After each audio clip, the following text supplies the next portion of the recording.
Es Marcos, de Barcelona, pero podría ser cualquiera, en cualquier otra parte. Se va a encontrar con algo que ocurre cada día en oficinas y hogares de todo el mundo.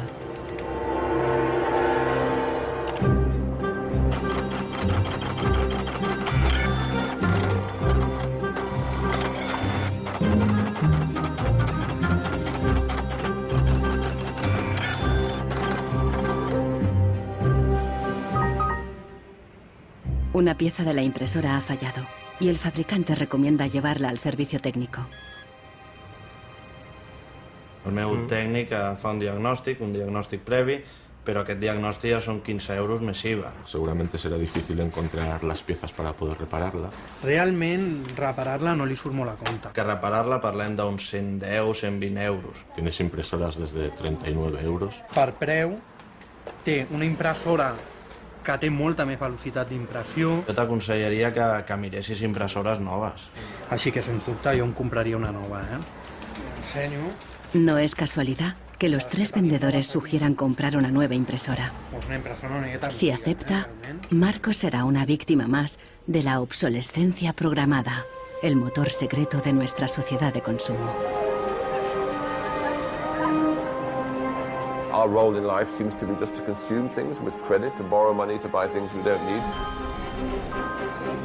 Nous vivons dans une société dominée par une économie de croissance dont la logique est non pas croître pour satisfaire les besoins, mais croître pour croître. Dans une société de croissance, quand il n'y a pas de croissance, c'est catastrophique. So if the consumer does not purchase, the economy is not going to grow. Planned obsolescence, the desire on the part of a consumer to own something a little newer, a little sooner than is necessary. En este documental revelaremos cómo la obsolescencia programada ha definido nuestras vidas desde los años 20, cuando los fabricantes empezaron a acortar la vida de los productos para aumentar las ventas. Also hat man sich gedacht, dann beschränken wir einfach die Lebensdauer auf 1000 Stunden. Descubriremos que diseñadores e ingenieros se vieron forzados a adoptar nuevos valores y objetivos.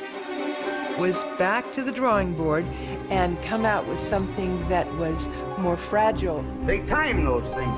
They time them. So when you finally paid for them, they're used up. Conoceremos una nueva generación de consumidores que está llevando la contraria a los fabricantes. I do think that Apple's development of the iPod was intended to be one of planned obsolescence. ¿Es viable una economía sin obsolescencia programada y sin su impacto sobre el medio ambiente? Posterity will never forgive us. Posterity will suddenly find out about the throwaway lifestyles of people in the advanced countries.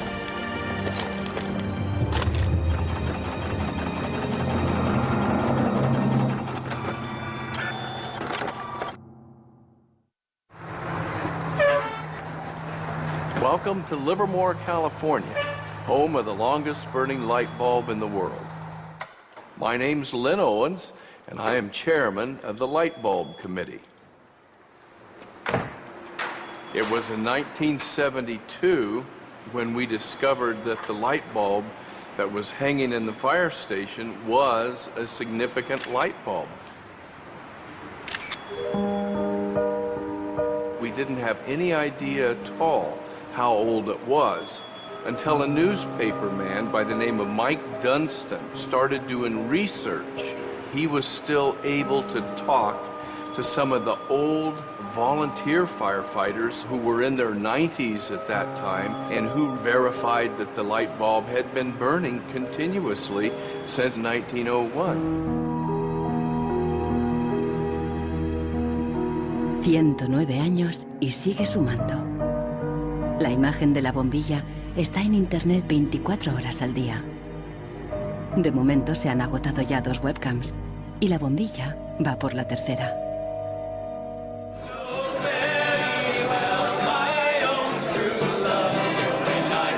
En 2001, cuando la bombilla cumplió un siglo, Livermore organizó una gran fiesta de cumpleaños al estilo americano. I think we were hoping if we would get 200 people, we'd be happy. And we ended up with 800 or 900 people showing up.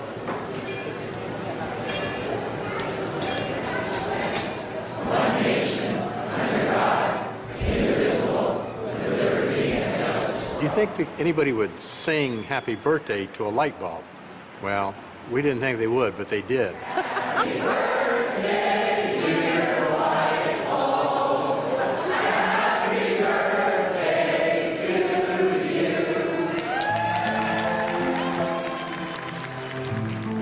The origin of the bulb was, it was produced in a town called Shelby, Ohio, back around 1895, and put together by some very interesting ladies that I have some pictures of, and some gentlemen that invested in the company. The filament was invented by Adolphe Chaillet. He invented his filament to last.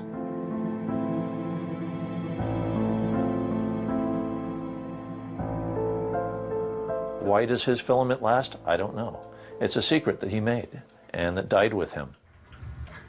La fórmula para un filamento de larga duración no es el único misterio en la historia de las bombillas. Un secreto mucho mayor es cómo y por qué este humilde producto se convirtió en la primera víctima de la obsolescencia programada. Weihnachten 1924 war ein ganz besonderer Tag. In einem Hinterzimmer in Genf trafen sich einige Herren in Nadelstreifenanzügen, um einem geheimen Plan nachzugehen. Sie gründeten das erste weltweite Kartell, das sich zum Ziel setzte, die Glühbirnenproduktion der gesamten Länder zu kontrollieren und den Kuchen namens Weltmarkt unter sich aufzuteilen. Dieses Kartell hat den Namen Phoebus. Phoebus incluía a los principales fabricantes de bombillas de Europa y de Estados Unidos, e incluso de lejanas colonias en Asia y África. Das Ziel ist gewesen, Patente auszutauschen, die Produktion zu kontrollieren und vor allem aber den Verbraucher zu kontrollieren. Es ist umso besser für diese Firmen, wenn der Verbraucher regelmäßig Glühlampen kauft, und wenn die Glühlampen lange brennen, ist das ein ökonomischer Nachteil. En un principio, la meta de los fabricantes era una larga vida para sus bombillas. On October 21st, 1871, numerous experiments resulted in the production of a small unique lamp of comparatively enormous resistance. The filament being under conditions of great stability after the... En 1881, Edison puso a la venta su primera bombilla. Duraba 1500 horas. En 1924, cuando se fundó el cártel Phoebus, se anunciaban con orgullo 2500 horas de vida útil y los fabricantes destacaban la longevidad de sus bombillas. Also hat man sich bei Phoebus gedacht, dann beschränken wir einfach die Lebensdauer dieser einzelnen Glühbirnen auf 1000 Stunden.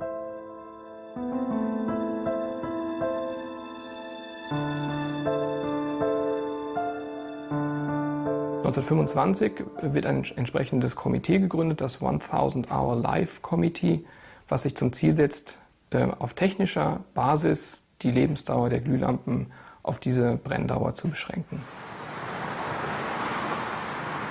Más de 80 años después, Helmut Höge, un historiador de Berlín, encuentra pruebas de las actividades del comité ocultas entre los documentos internos de los miembros del cártel. Empresas como Philips en Holanda, Osram en Alemania y Lámparas Z en España. Hier haben wir ein Kartelldokument, da steht: The average life of lamps for general lighting service must not be guaranteed, published or offered for another value than 1000 hours. Presionados por el cártel, los fabricantes realizaron experimentos para crear una bombilla más frágil que cumpliera con la nueva norma de las 1000 horas.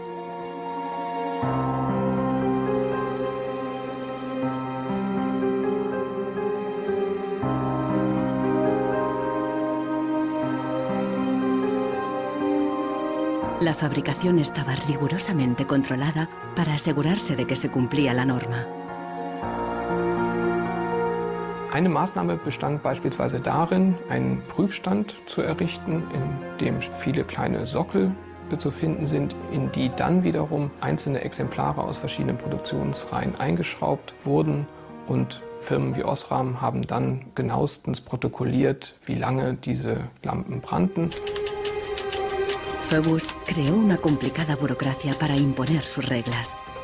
Los fabricantes eran multados severamente si se desviaban de los objetivos marcados.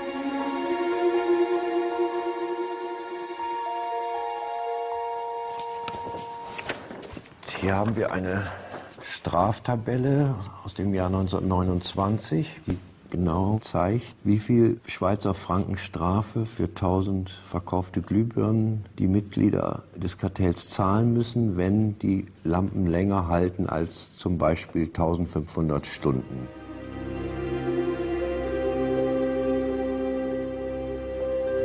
A medida que la obsolescencia programada surtía efecto, la vida útil empezó a caer. En solo 2 años pasó de 2.500 horas a menos de 1.500. En los años 40, el cártel ya había conseguido su objetivo. Una bombilla estándar duraba 1000 horas.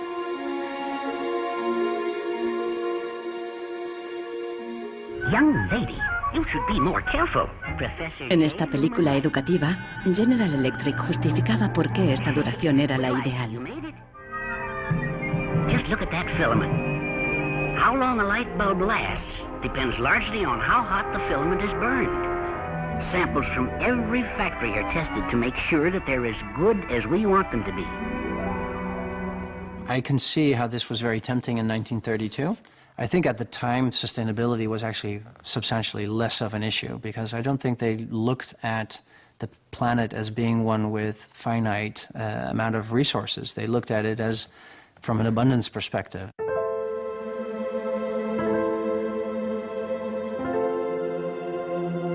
En 1942, el cártel salió a la luz. El gobierno americano demandó a General Electric y a otros fabricantes. Les acusó de competencia desleal, de fijar precios y de reducir la vida útil de las bombillas. Tras 11 años de litigio, el tribunal dictó sentencia en 1953. Entre otras cosas, los jueces prohibieron a General Electric y a sus socios limitar la vida útil de las bombillas.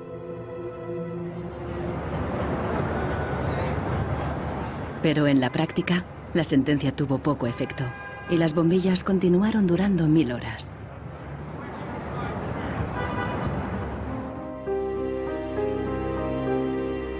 En las décadas siguientes se patentaron docenas de nuevas bombillas, incluso una que duraba 100.000 horas. Pero ninguna llegó a comercializarse. Offiziell hat es ja Phoebus eigentlich nie gegeben, wenn auch diese Spuren der Öffentlichkeit nie ganz verborgen gewesen sind. Die Strategie dahinter ist, sich in bestimmten Zeitabständen immer wieder umzubenennen. Dann heißt es mal internationales Elektrizitätskartell, dann mal wieder irgendein anderer Name. Entscheidend ist, dass diese Idee als Institution natürlich weiter besteht. Ironically, the light bulb has always been a symbol for ideas and innovation, and yet it's one of the early and best examples of planned obsolescence. Nichols Fox vive en un lugar perdido en las montañas de Virginia. Aquí escribe sobre el impacto social de la tecnología y a veces se atreve con la poesía.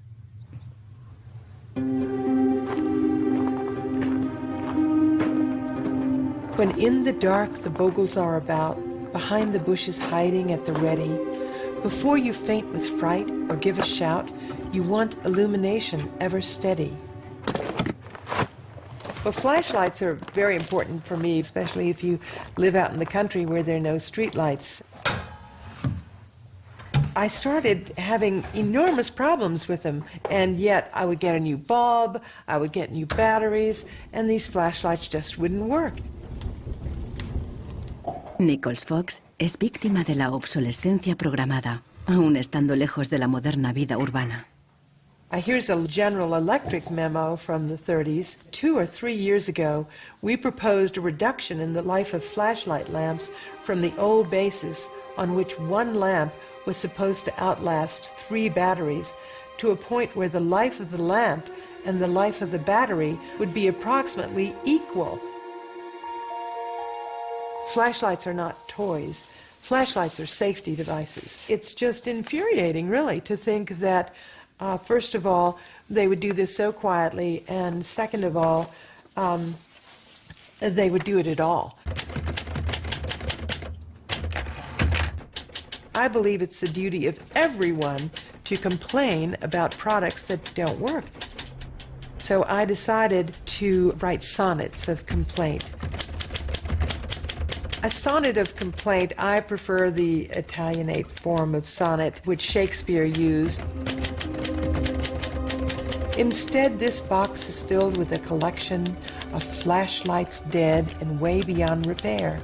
Scarcely used and coddled to perfection, their quick demise I cannot think is fair. So can it really be too much to ask that Ever-Ready's lights be made to last?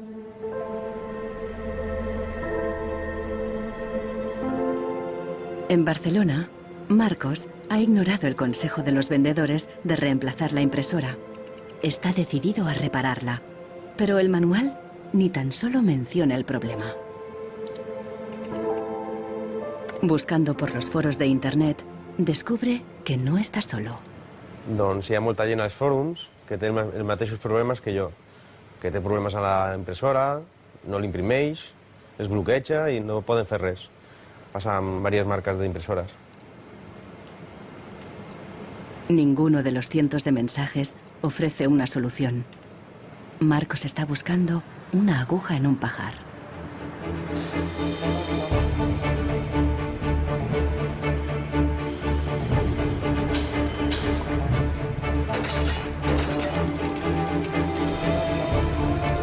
La obsolescencia programada surgió al mismo tiempo que la producción en masa y la sociedad de consumo.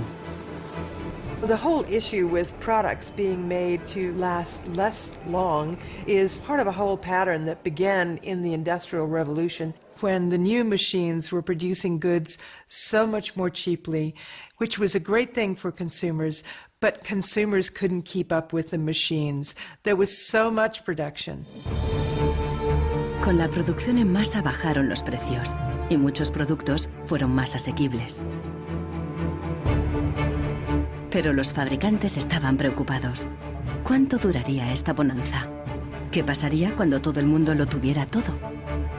Ya en 1928, una influente revista de publicidad advertía: un artículo que no se desgasta es una tragedia para los negocios.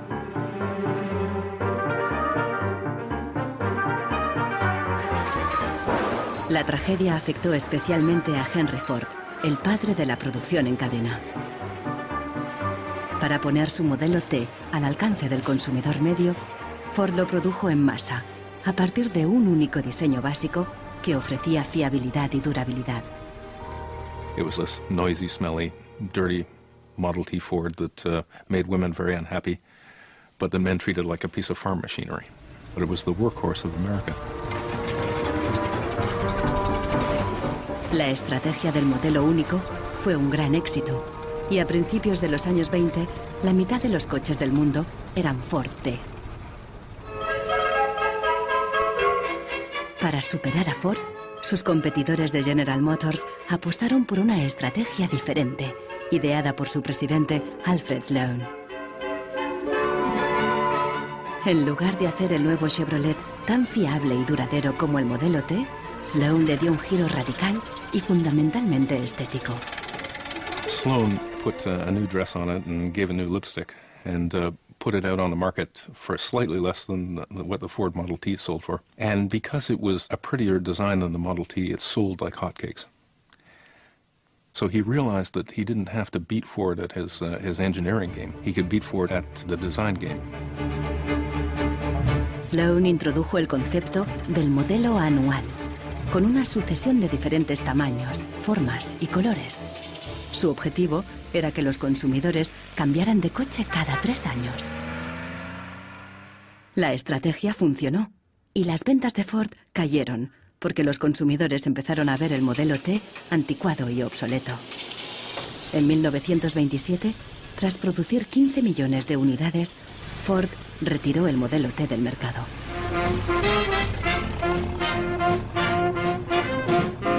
A partir de entonces, adoptó la misma estrategia que General Motors, con nuevos modelos cada año. La industria del automóvil creció como la espuma y aceleró la economía.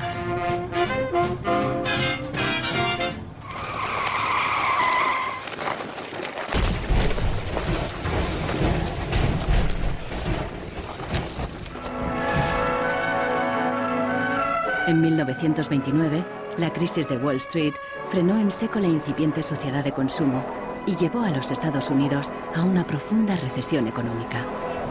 Unemployment reached staggering proportions. By 1933, 1/4 of our labor force was unemployed. Las colas ya no eran para comprar, sino para pedir trabajo y comida. En 1933, el presidente Roosevelt introdujo el New Deal, su programa para sacar al país de la Gran Depresión, a través de enormes inversiones en obras públicas. Good, sound men and women wanted to earn the help they got, to hold up their heads, to keep themselves from going rusty. Retail business needed their purchasing power to stimulate trade.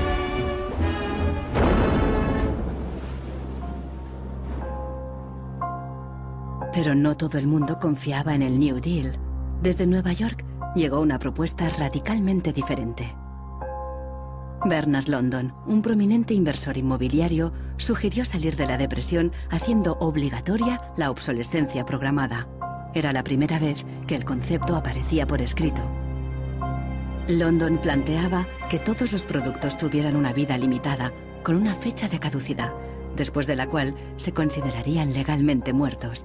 Los consumidores los devolverían a una agencia del gobierno para su destrucción. Quien se quedara un artículo después de caducado pagaría una multa.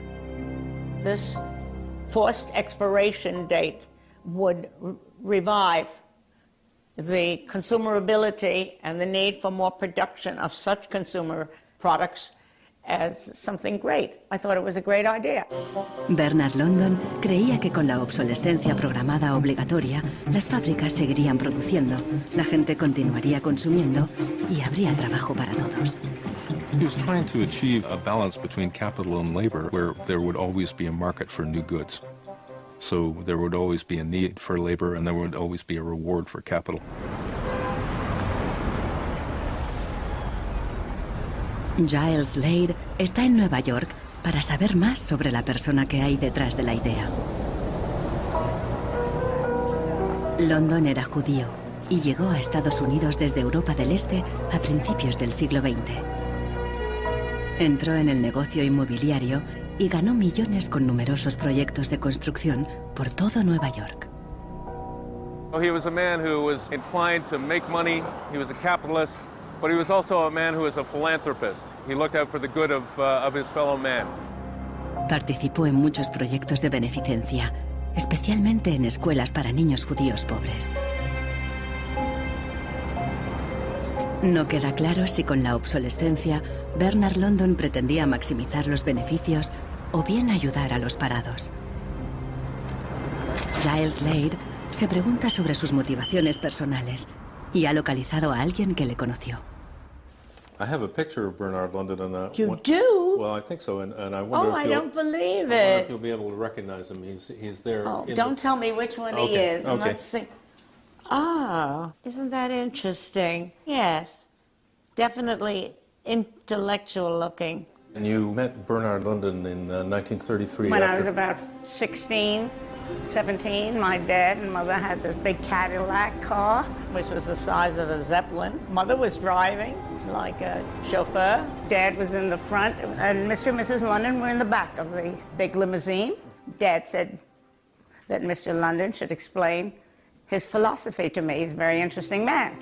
And he just told me in a few words that that was his idea to reduce the Depression. We were in an economic mess, worse than today even. Was obsessed with this idea. Like an artist is utterly obsessed with his paintings, you know. He actually whispered to me in the car, afraid that his theory might be too radical. De hecho, la idea de Bernard London pasó inadvertida y la obsolescencia obligatoria nunca se puso en práctica.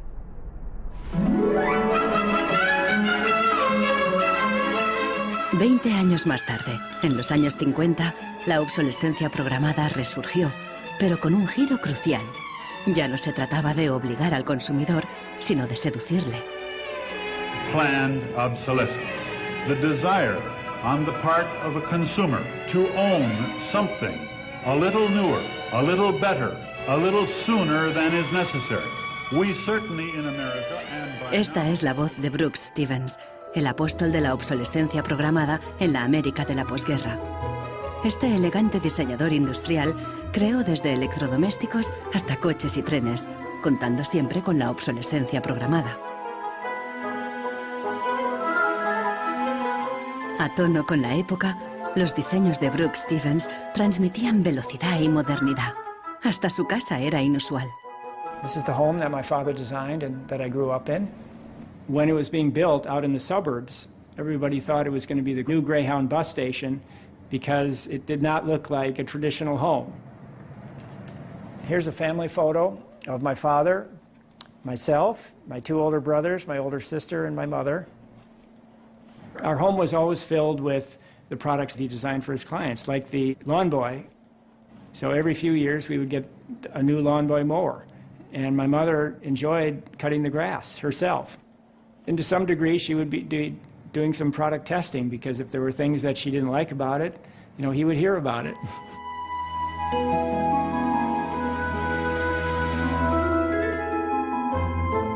One of the most important things that my father felt always in designing a product is that it made a statement. He detested products that were bland and really did not, create any desire within the consumer to inspire the purchase. Unlike the European approach of the past, where they tried to make the very best product and make it last forever, meaning you bought such a fine suit of clothes that you were married in it and then buried in it, and never a chance to renew it. The approach in America is one of making the American consumer unhappy with the product that he has enjoyed the use of for a period, have him pass it on to the second-hand market, and obtain the newest product with the newest possible look. Brooks Stevens viajó por todos los Estados Unidos, promoviendo la obsolescencia programada en charlas y discursos. Sus ideas cuajaron y tuvieron un amplio eco.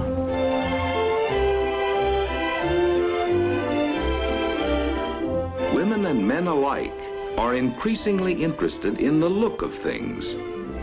They eagerly give their attention to what's new and beautiful and advanced. Oldsmobile's elegant golden rocket. Sports outfit by Pat Primo of Los Angeles.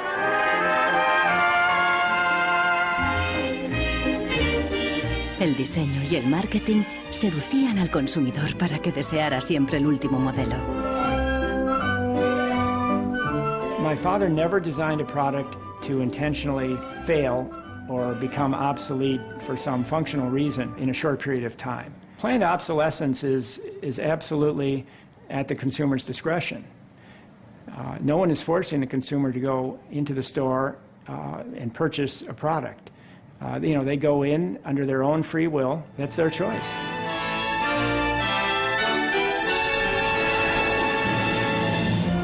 Libertad y felicidad a través del consumo ilimitado. El estilo de vida americano de los años 50 sentó las bases de la sociedad de consumo actual.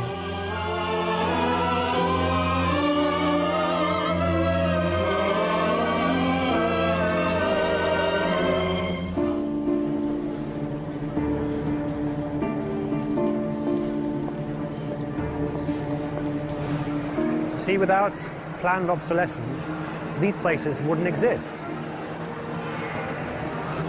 There wouldn't be any products, there wouldn't be any industry, there wouldn't be any designers, architects, there wouldn't be any salespeople, cleaners, there wouldn't be any security guards. All the jobs would go. La obsolescencia programada está en la raíz del considerable crecimiento económico que el mundo occidental ha vivido a partir de los años 50. Desde entonces, el crecimiento ha sido el santo grial de nuestra economía. Nous vivons dans une société de croissance dont la logique est Non pas croître pour satisfaire les besoins, mais croître pour croître, croître à l'infini, faire croître sans limite la production et pour justifier cette croissance de la production, faire croître sans limite la consommation. Serge Latouche, un destacado crítico de la sociedad del crecimiento, escribe a menudo sobre sus mecanismos. Au fond, il y a 3 instruments fondamentaux qui sont la publicité, l'obsolescence programmée et le crédit.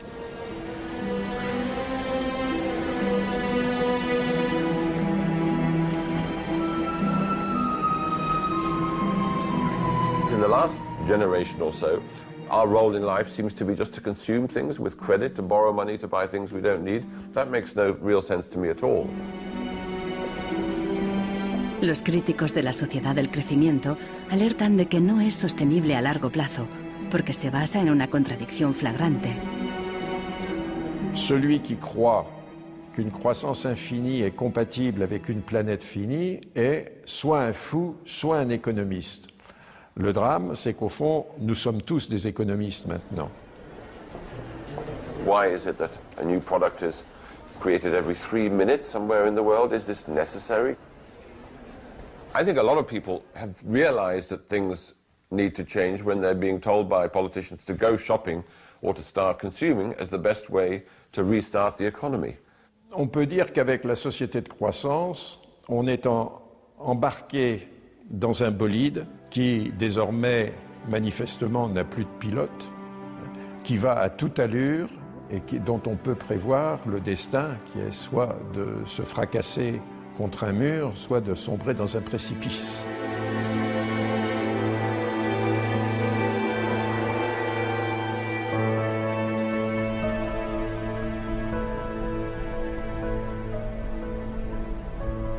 Marcos ha encontrado a alguien en Internet que ha descubierto qué le ocurre a su impresora. I tried to print a document and it said parts inside your printer require replacement, so I decided to do a little servicing of my own. Hello, Marcos. I got your message. Marcos ha contactado con el autor del video. How are you? I looked into it, and it turns out that there's a thing in the bottom of the printer called a waste ink reservoir. And the way inkjet printers work is they constantly have to clean the print heads, and they do that by squirting ink through them down a hole in the bottom of the printer into this great big sponge. There's just a preset time when it's squirted a certain number of drops down there, that then the printer decides it's full of ink and won't function anymore. Mm-hmm. The justification is they don't want to put ink all over your desk. But I think the problem goes deeper than that. It's the way the technology works. It's just designed to fail.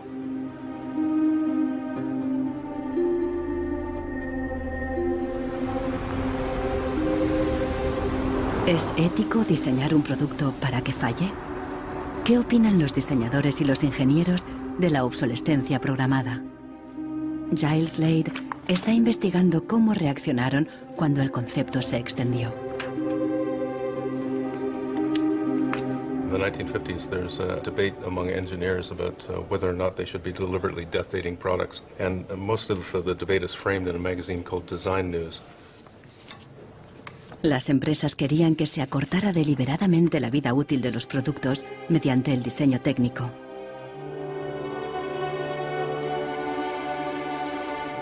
A lot of engineers felt that it was really a dirty strategy to make people pay for products that they deliberately broke.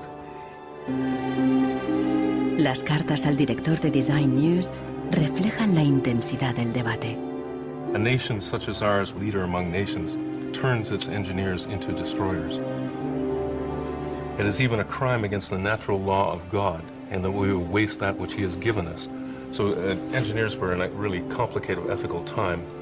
This confrontation with planned obsolescence provoked them to examine their most basic ethical concepts.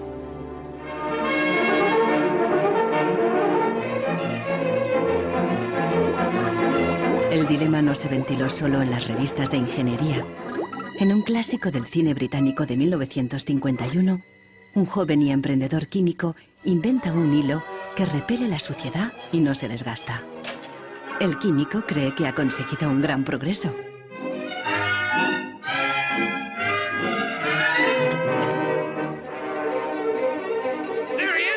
Pero no a todo el mundo le gusta el invento, y al poco le persiguen no tan solo los dueños de la fábrica, sino también los obreros, que temen por sus empleos. Well, that's really interesting, and it reminds me of something that actually happened in the textile industry. En 1940, el gigante químico DuPont presentó una fibra sintética revolucionaria, el nylon. Se formaron largas colas para comprar las nuevas y duraderas medias. There's a picture in here of me in tights. I think I've got one. Oh yes, here it is. Stockings were a big issue in the 50s and the 60s. You had to wear them. To go out without stockings was really quite shocking. Quan tu t'arreglaves el diumenge que t'anaves a assaig o al cine o te n'anaves a ballar, normalment et posaves la roba de vestir. Llavors, clar, requeria posar-te unes mitges boniques. I si estaves al ball i estaves ballant i amb un cop o el que fos se't feia un forat, ja no volies ballar més perquè se te veia el forat de la mitja. Las medias duraderas significaban un gran progreso, pero la alegría duró poco. My father worked for DuPont before and after the war in the nylon division, and he told me a story about how when nylon first came out and they were trying it out for use in stockings, the men in his division were asked to take these stockings home for their wives and girlfriends to try out. My father brought them home to my mother, and of course she was one of the testers. She was delighted with the first products because they were so sturdy. Los químicos de DuPont tenían motivos para estar orgullosos. Incluso los hombres admiraban la resistencia de las medias de nylon. The problem was that they worked too well. They lasted too long. The women were very happy with the fact that they didn't get runners in them. Unfortunately, this meant that the companies producing the stockings were not going to sell very many. DuPont dio nuevas instrucciones al padre de Nichols Fox y sus colegas. For the men in his division, it was back to the drawing board to try to make the fibers weaker and come out with something that was more fragile and would run so that the stockings wouldn't last as long. Wenn man die Lebenszeit einer Strumpfhose verkürzen will, dann ist es eigentlich recht einfach, denn eine Strumpfhose besteht nicht nur aus Nylon, sondern sie besteht aus Zusatzstoffen, die zum Beispiel das Nylon stabilisieren gegen das UV-Licht von der Sonne. Jetzt kann man die Menge dieser Zusatzstoffe einfach variieren. Wenn man dafür wenig Zusatzstoffe oder gar keine reingibt, dann werden diese Strumpfhosen von der Sonne zerstört und dann reißen sie wesentlich leichter. Das heißt, man kann sozusagen den Zerfall, die Zerstörung einplanen. Pronto, las medias volvieron a tener carreras. Això va ser una cosa molt escalonada, no va ser allò una cosa de dir, pom, ara venen de cop bones i ara de cop dolentes, entens? Va ser una cosa esgraonada cada vegada, doncs la mitja o era potser més fina, menos resistent. Los mismos químicos que habían aplicado todo su saber para crear un nylon duradero siguieron la corriente de la época y lo hicieron más frágil. Ese hilo eterno desapareció de las fábricas, igual que en el cine. We need control of this discovery. Complete control. If you want twice the amount in that contract, we will pay it. $250,000. To suppress it. Yes. ¿Qué opinaban los químicos de DuPont de reducir la vida de un producto deliberadamente? Must have been frustrating for the engineers to have to use their skills to make an inferior product after they'd tried so hard to make a good product. But in a way, I suppose that's the outsider's view. Probably they just had a job to do. Make it strong, make it weak. That was their job. Among engineers, there was a shift taking place in consciousness. There was an old school of engineers who believed that they should make a permanent, usable product that would never break. And there was a new school of engineers that were driven by the market who were clearly interested in making the most disposable product that they could. And this debate resolved itself by these new school of engineers taking over. So how often do you change your mobiles? 18 months. Once a year. Once a year. Once a year. Hoy en día, la obsolescencia programada se enseña en las escuelas de diseño y de ingeniería. Boris Knuff da clases sobre el ciclo de vida del producto, el eufemismo moderno de la obsolescencia programada. I went shopping for you. Got a couple of things. A pan, salt, shirt, another shirt. La ética ya no cuenta en un mundo empresarial dominado por un único objetivo: compras frecuentes y repetidas. And this is an old toaster. What I do, I pass these round, and you tell me what you think, how long it takes for them to fail, what the service life will be. Okay. Designers have to understand what company they work for. The company decides on a business model. How often do we want to renew our products, our offers? So this brief is given to designers, and designers have to understand and design the product in a certain way so it fits exactly the business strategy of the client they work for.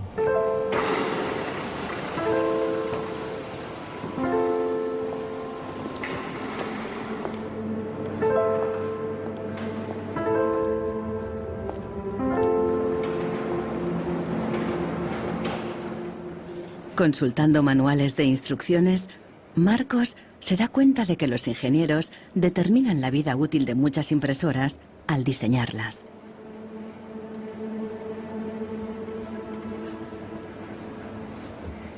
Lo consiguen colocando un chip dentro de la impresora.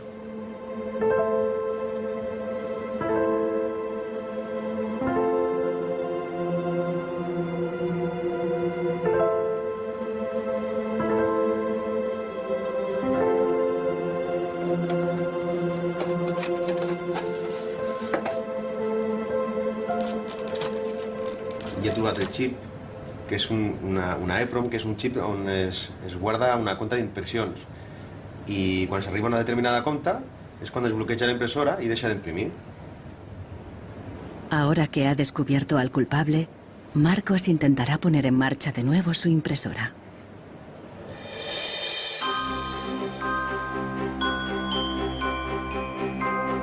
A finales de los años 50, los consumidores empezaron a cuestionar la obsolescencia programada y los trucos de los fabricantes.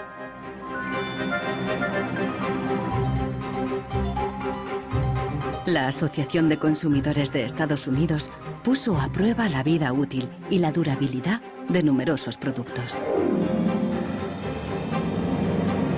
La asociación publicó los resultados en su revista, de creciente tirada e influencia. También empezó a presionar para conseguir protección legal para el consumidor. 20 años después, la asociación ganó una importante batalla contra la obsolescencia programada al promulgarse las primeras leyes sobre la garantía.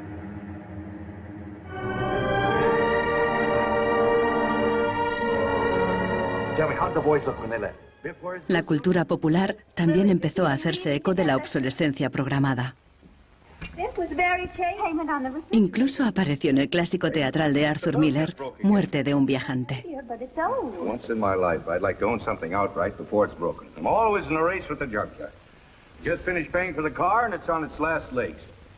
The refrigerator consumes belts like a crazy maniac. They time those things. They time them, so when you finally paid for them, they're used up. The Waste Makers, publicado en 1960, fue el primer análisis académico de la obsolescencia programada. Su autor, Vance Packard, era famoso por un libro sobre el poder de la publicidad. Su nueva obra se convirtió en un bestseller. Good evening, Mrs. Packard. Packard aprovechó cualquier oportunidad para criticar una sociedad basada en el consumismo y el despilfarro. I have a feeling that we're in for some grim days ahead. I think the The over-commercialization of American life is starting to change our American character in some ways that disturb me. I think we're becoming more self-indulgent as a people, and I think to some extent we're being encouraged to be more self-indulgent. Well, that's kind of a grim prophecy. Well, I wish I could be more cheerful. Los críticos de la sociedad de consumo vieron sus fallos, pero no se propusieron una alternativa radical, porque en aquella época ya existía una, al otro lado del telón de acero.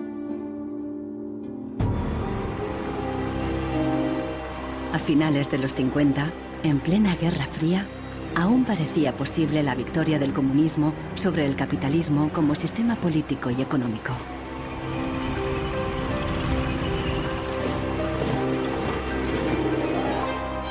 La economía comunista no se basaba en el libre mercado, sino que estaba planificada por el Estado.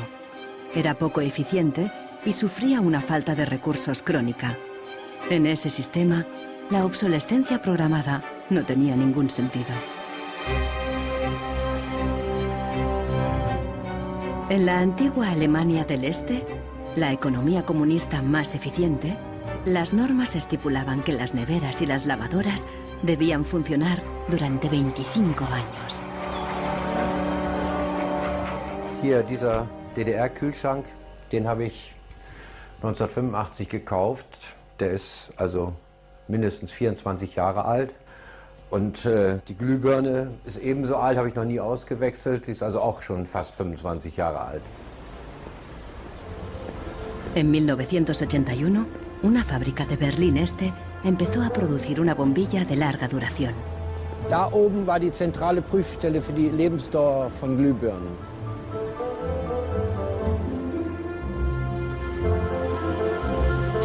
Los responsables de la fábrica presentaron la nueva bombilla en una feria internacional, en busca de compradores occidentales. Als die ostdeutschen Glühlampenhersteller 1981 diese Langlebensdauerglühlampen auf der Hannoveraner Messe präsentierten, meinten ihre Westkollegen von Osram, ihr wollt euch wohl alle arbeitslos machen. Woraufhin die NAVA-Leute, Ingenieure, antworteten, nein, im Gegenteil, indem wir Ressourcen schonen und den Wolfram nicht verpulvern, behalten wir gerade unsere Arbeitsplätze. Los occidentales rechazaron la bombilla. En 1989 cayó el muro de Berlín. La fábrica cerró y la bombilla de larga duración dejó de producirse. Ahora solo se puede ver en exposiciones y museos.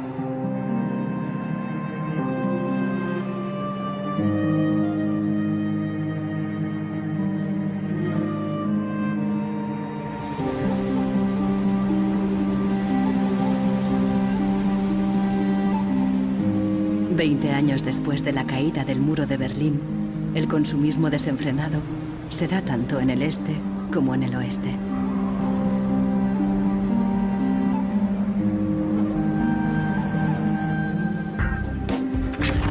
Con una diferencia.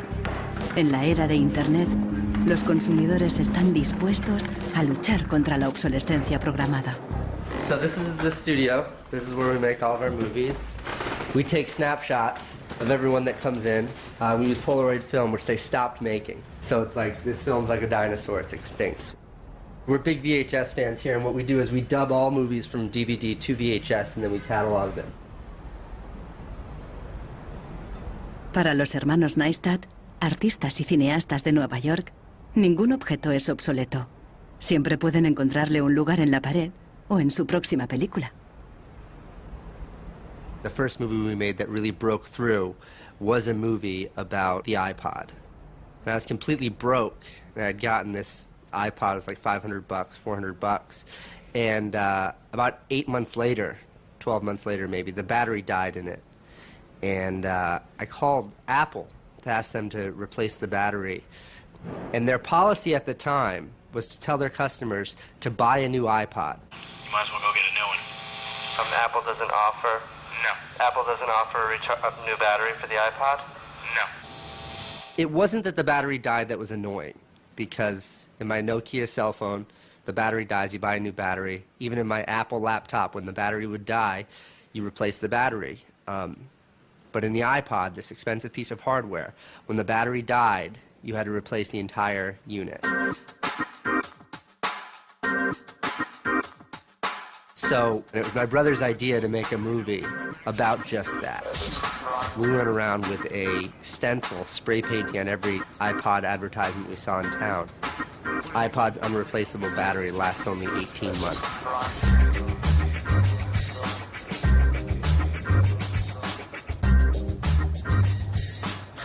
We put the video on our own little site, iPodsDirtySecret.com. In the first month, 6 weeks, it was at 5-6 million views. And the site went absolutely bananas.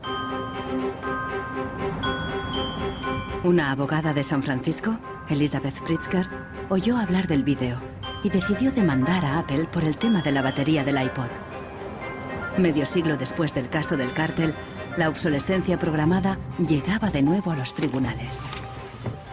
When we brought this litigation, this was 2 years after the iPod was introduced, Apple had sold about 3 million iPods nationwide in the United States. Buena parte de esos iPods tenían problemas con la batería y sus propietarios estaban dispuestos a ir a los tribunales. Igual que el vídeo de los hermanos Neistat, la idea de una demanda se extendió por Internet y captó la atención de miles de afectados. Uno de ellos era Andrew Westley. I'm a music-oriented person, and my iPod is an extension of my being. I bought it actually to hold my music while I traveled transcontinental, and I think on the first flight between San Francisco and New York, if I'm remembering it correctly, the battery had drained before we actually took off on the runway. We selected from amongst the consumers who had called us individuals who would serve as representatives in a class action. A class action is really a device that's fairly unique to the United States, where a small group of people stands in the shoes of a large group to bring one claim before a court. My role in that case was as class representative on behalf of thousands, maybe tens of thousands of people. The case came to be known as Westley versus Apple. When my friends and family learned that this was a major case, they thought I was, becoming a radical. Here I am going to sue. I was the next Erin Brockovich. En diciembre de 2003, Elizabeth Pritzker presentó la querella ante el Tribunal del Condado de San Mateo, a un tiro de piedra de la sede central de Apple. We asked Apple for a number of technical documents regarding the battery life in the iPod, and we received a lot of technical data about the battery design, about the testing of the battery, and learned through that discovery that the type of the lithium battery that was contained within this iPod was designed, by design, to really only have a short period of life. I do think that Apple's development of the iPod was intended to be one of planned obsolescence. El caso nunca llegó a juicio. Después de meses de tensión, las dos partes llegaron a un acuerdo. Apple creó un servicio de recambio de las baterías y prolongó la garantía a 2 años. Los querellantes recibieron una compensación. Andrew Westley aceptó un descuento de $50 para un nuevo producto Apple. They retained me as a customer. I bought an expensive laptop, and so I couldn't help but think that in the end, really, the benefit of my specific settlement really was Apple's benefit. One thing that really bothers me personally is that Apple really promotes itself as a young, hip, forward-thinking company, and for a company like that not to have a good environmental policy that allows consumers to return products for proper recycling and disposal really is really counterintuitive and counter to their message.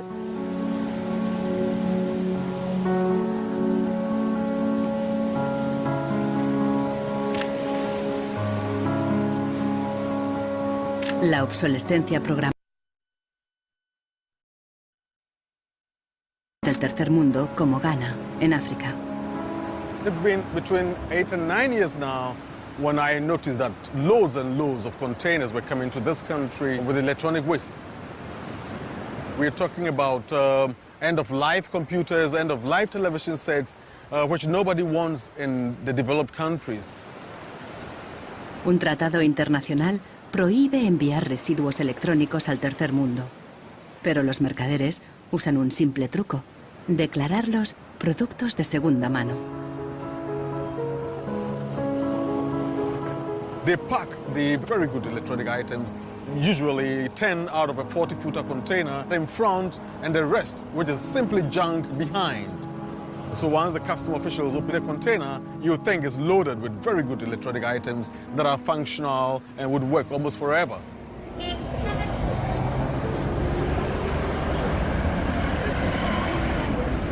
Los contenedores se descargan cerca del puerto donde comerciantes ganeses compran cualquier aparato que funcione o que se pueda reparar.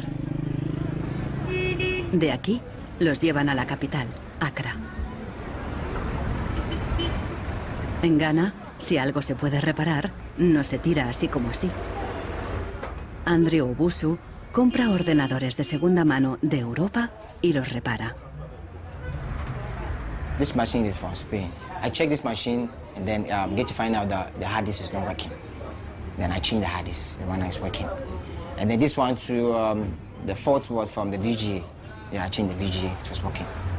If I find out where the fault is, it takes about 30 minutes, 20, 10. Obusu vende estos ordenadores a estudiantes, escuelas y pequeñas empresas. No entiende la mentalidad de usar y tirar de los países desarrollados. But here Africa, it's not easy. Before a fellow gets a computer, it's not easy. So that person will just throw it away. He will service it.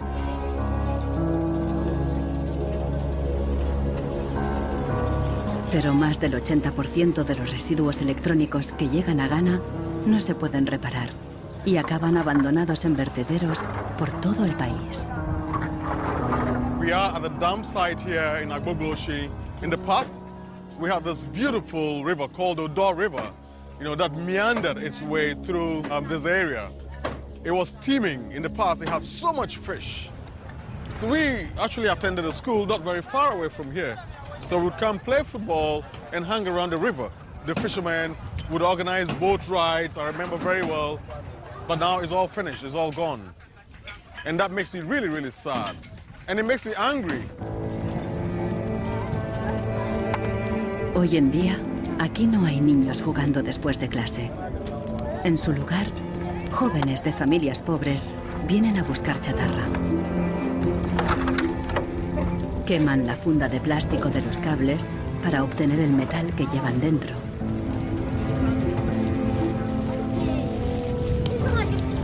We get some from the computer, TV, and then the machines. The work is not good. Sometimes we get diseases like coffee. But sometimes in some glass carton, if evening time you can sleep and you stand up. Los niños más pequeños rebuscan en los restos para encontrar cualquier pequeño trozo de metal que los mayores hayan olvidado. Los chatarreros compran este metal y lo revenden a países en crecimiento económico.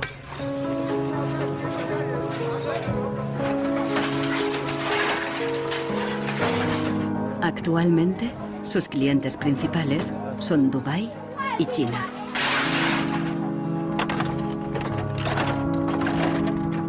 Some of those behind the shipments have said that, well, we're trying to bridge the digital divide between Europe, America, and then the rest of Africa and Ghana, of course. But the reality is that these computers that are sent here simply do not work. There's no point in receiving electronic waste when you cannot deal with it, more so when you did not produce it and your country is being used as the world's trash bin.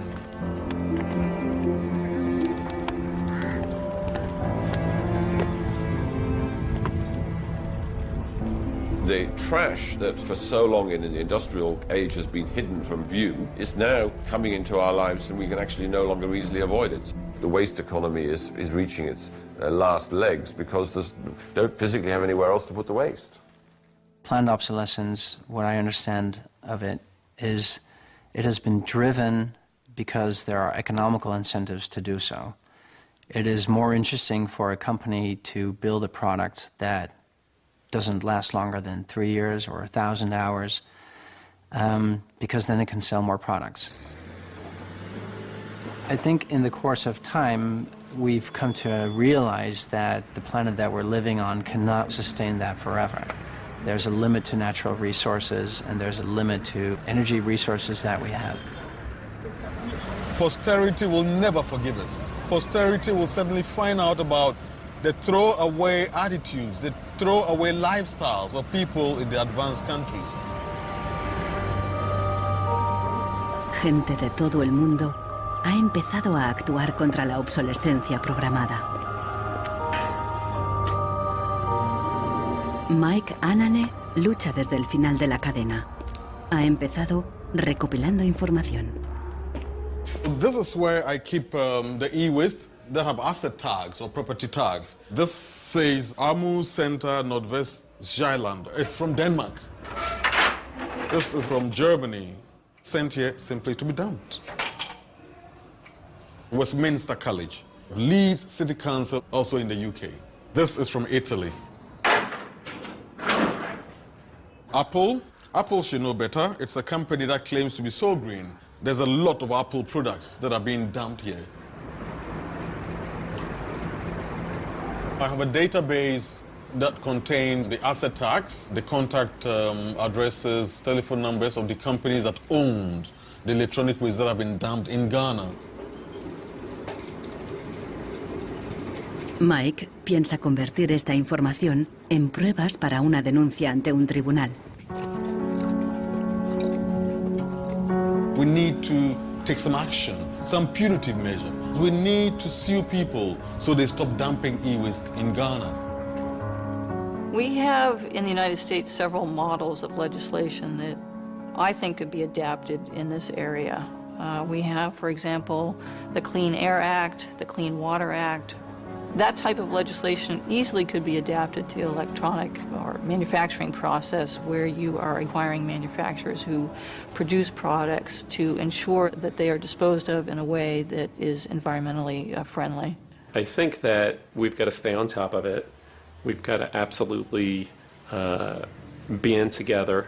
We've got to use the internet, we've got to blog about it, and we've got to band together to strengthen numbers, and that's the only way to change it.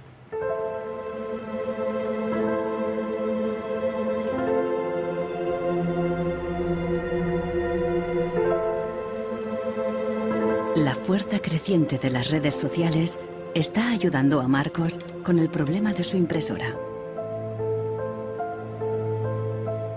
Ha encontrado la aguja en el pajar, en Rusia.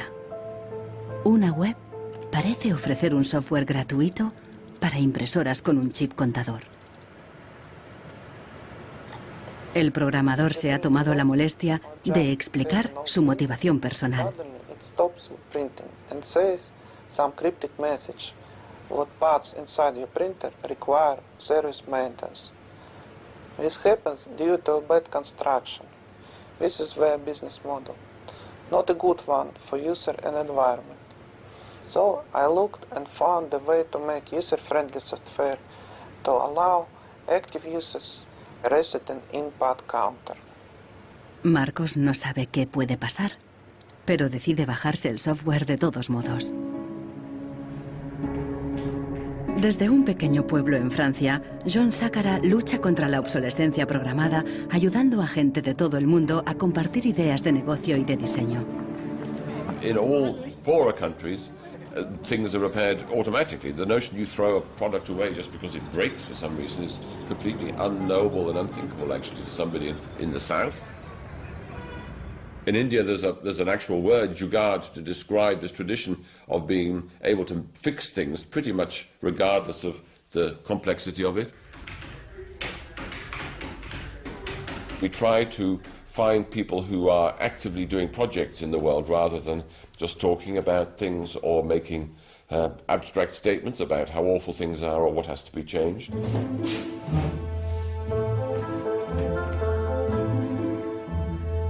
Uno de ellos es Warner Phillips, descendiente de la dinastía de los fabricantes de bombillas. I remember my grandfather taking me to one of the Philips factories in Eindhoven to show me how light bulbs were mass manufactured in factories, which is very, very cool.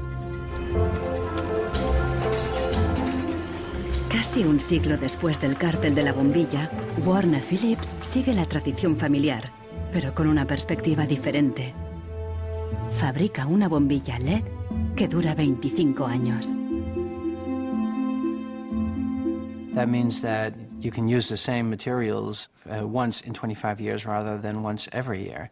That means that you don't have to transport the product every year, but only once in 25 years. Para él, no es contradictorio fabricar productos de larga duración y dirigir un negocio rentable. It's not like there's a green world and there is a business world. I think business and sustainability go hand in hand. It's actually the best basis to build a business on. And the only really real way to do that, I believe, is to factor in the true costs of the resources that have been used, but you also look at the energy consumption. You also look at the indirect energy consumption of transportation. Si on faisait vraiment payer aux transporteurs le coût réel du transport, sans parler du fait que le pétrole est une ressource non renouvelable et pour lequel on n'a pas vraiment de substitut, je dirais que le prix du transport devrait être multiplié par 20 ou 30. Avec un prix du kilomètre transporté multiplié par 20 ou 30, ça changerait beaucoup de choses.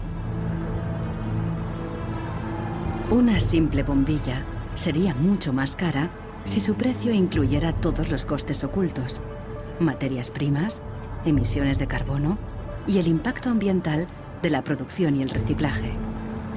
If you factor all of that into every product that you manufacture, then there will be huge incentives for manufacturers and entrepreneurs all over the planet to make products that last forever. También se puede luchar contra la obsolescencia programada replanteando la ingeniería y la producción de los productos. Un concepto nuevo, de la cuna a la cuna. Afirma que si las fábricas funcionaran como la naturaleza, la propia obsolescencia quedaría obsoleta. Wenn man über Umweltschutz redet, meint man bei uns immer sparen, verzichten, vermeiden, reduzieren, Nullabfall, weniger schädlich. Wenn man sich die Natur aber im Frühling anschaut, ein Kirschbaum, kein Sparen, kein Verzichten, kein Vermeiden. El ciclo natural produce en abundancia, pero las flores caídas y las hojas secas no son residuos, sino nutrientes para otros organismos. Die Natur kennt keine Abfälle, sondern sie kennt nur Nährstoffe. Braungart cree que la industria puede imitar el ciclo virtuoso de la naturaleza y lo demostró al rediseñar el proceso de producción de una fábrica textil suiza. Wenn man zum Beispiel so einen Stoff hat, dazu ein Sofa damit bezieht oder einen Stuhl, dann sind die Zuschnitte, was man abschneidet, so giftig, dass es als Sondermüll entsorgt werden muss. Braungart descubrió que la fábrica usaba, por inercia, cientos de tintes y productos químicos altamente tóxicos. Para fabricar los nuevos tejidos, Braungart y su equipo redujeron la lista a solo 36 sustancias, todas biodegradables. Wir suchen jetzt alle Zutaten raus, dass man sie auch essen könnte. Das heißt, Sie können die klein schneiden und in Müsli packen, wenn Sie wollen. Braungart cree que el concepto de la cuna a la cuna es aplicable a cualquier proceso industrial. Wir können alles nochmal neu erfinden, so dass es entweder biologisch nützlich ist oder technisch nützlich ist. Wenn man eine Müllgesellschaft hat, ist jedes kurzlebige Produkt natürlich ein Müllproblem. Wenn es aber eine Gesellschaft ist, die Nährstoffe macht, ist jedes kurzlebige Produkt wieder eine Chance, etwas Neues zu machen.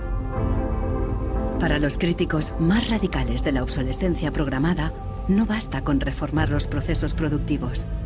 Quieren replantear nuestra economía y nuestros valores. C'est une vraie révolution. C'est d'abord une révolution culturelle, parce que c'est un changement de paradigme, c'est un changement de mentalité. Esta revolución se llama decrecimiento. Al igual que Brooks Stevens en los años 50, Serge Latouche viaja de charla en charla, pero él propone abandonar totalmente el crecimiento.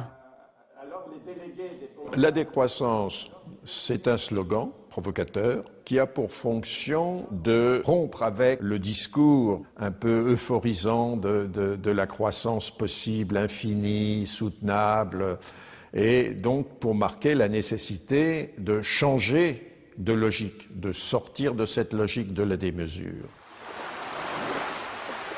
L'essentiel du programme, en quelque sorte de la décroissance, tient en un mot réduire. Réduire notre empreinte écologique, réduire nos gaspillages, notre surproduction, notre surconsommation. Réduisant la consommation, en réduisant la production, mais en libérant du temps libre, on peut développer d'autres formes de richesse qui ont l'avantage d'être, de ne pas s'épuiser quand on les consomme, comme l'amitié, le savoir. We increasingly rely on objects to give us a sense of self-esteem and identity. It's partly the consequence of the breakdown of things that used to give us identity, like membership of a community or relationship to the land, or all sorts of soft and social things which have been replaced by consumerism.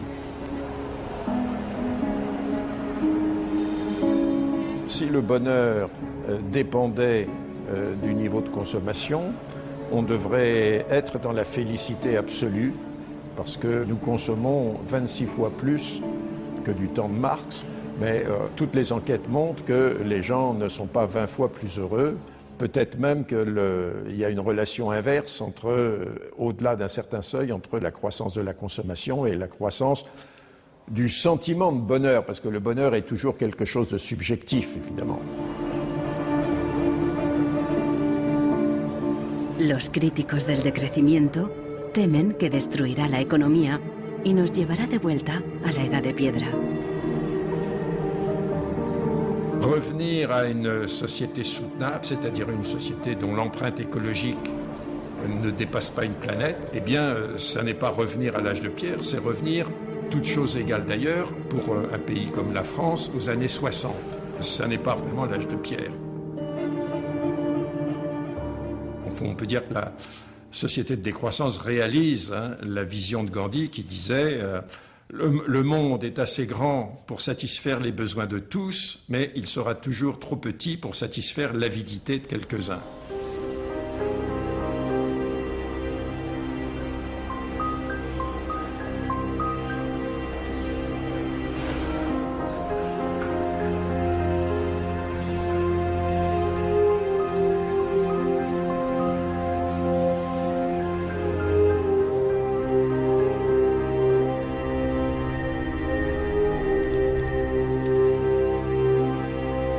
Marcos está instalando el freeware ruso en su ordenador.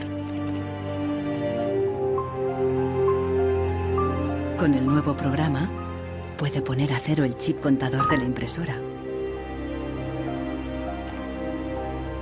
La impresora se desbloquea inmediatamente.